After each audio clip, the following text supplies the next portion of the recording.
We'll look at some numerical questions to take in the values of whatever we have seen, the formulas which we have seen, and what are the conclusions from the magnitude of forces which we are getting or the power which we are getting. So let's look at it. So we are given with an orthogonal machining operation of mild steel. So mild steel is that workpiece or the job, and the data obtained is the uncut chip thickness T1, the cut chip thickness T2, width of the cut W, alpha is the rake angle, Fc is the cutting component of the force, Ft is the thrust component of the force, and we need to determine the coefficient of friction mu, that is between the tool and chip, and then we have to determine the ultimate shear strength, that is the tau s of the work material. Yes, we have involved this tau s. You just now have to remember or recall all the formulas which we have seen till now. That is the only thing you need to do. Remember the value of phi, remember the how the r is defined, that is the ratio of uncut chip thickness to cut chip thickness, the value of shear strength, the value of cutting force, how the friction angle is defined, how the coefficient of friction is defined, and the value, the triangle, the Merchant solution, the minimum power condition, and the Merchant's triangles where the six forces and the equivalent force was involved, and the angles between those forces. So let's start with it. So the R, let's first define the value of R, that was T1 by T2. So with the given values of T1 by T2, we'll get R as this, and tan phi is R cos alpha upon 1 minus R sin alpha. Since the alpha value is 0, that means the denominator is 1 and cos alpha is 1. That means directly my phi will be tan inverse of R, that is 18.4 degrees.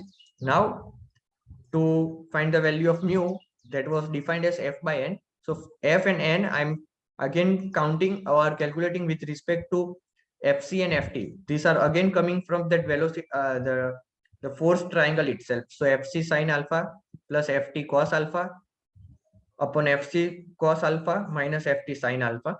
Since the alpha value is 0, this means that sin alpha will be 0, sin alpha will be 0 here. That means we'll get the value of fc by ft as 0.5. Ft by fc, this is wrong.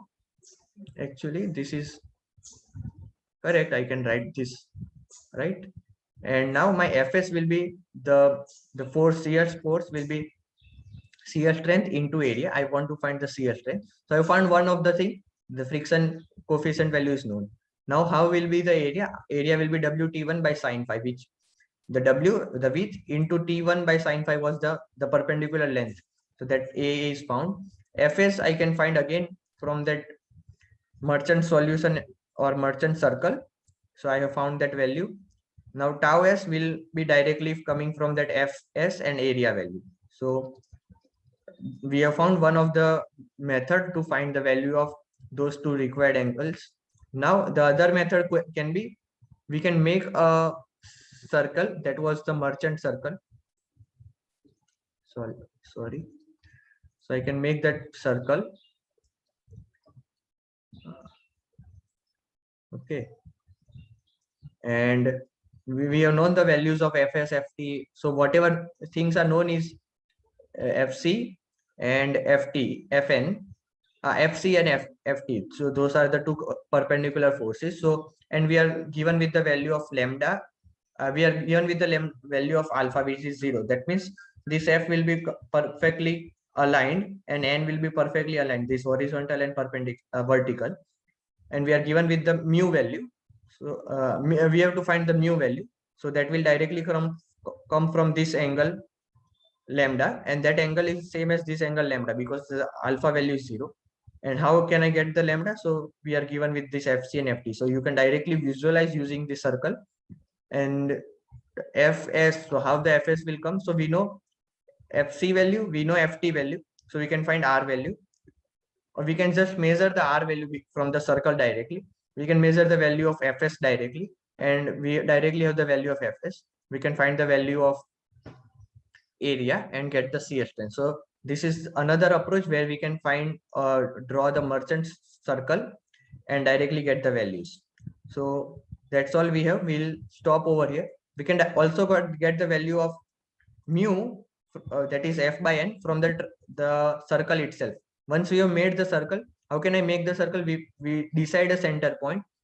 We are given with fc and ft values, so we make two perpendicular lines of the given length. So we can choose a scale, we can make these lines, we can make the circle. After we have made the circle and we have known the angle alpha, we already know that on the line of that rake surface only the f force is there and the n force is perpendicular to that. So we can make this f and n values or lines or force lines. So we have got the value of mu from there also. So, and from there we can get the tau as area, and these are approximated values. So they need not be exactly equal to what we have numerically or theoretically, whatever analytical solution we have got. This is the practical solution which we are getting from the merchant circle. So we'll stop over here. In the next video, we'll look at one more question. Thank you.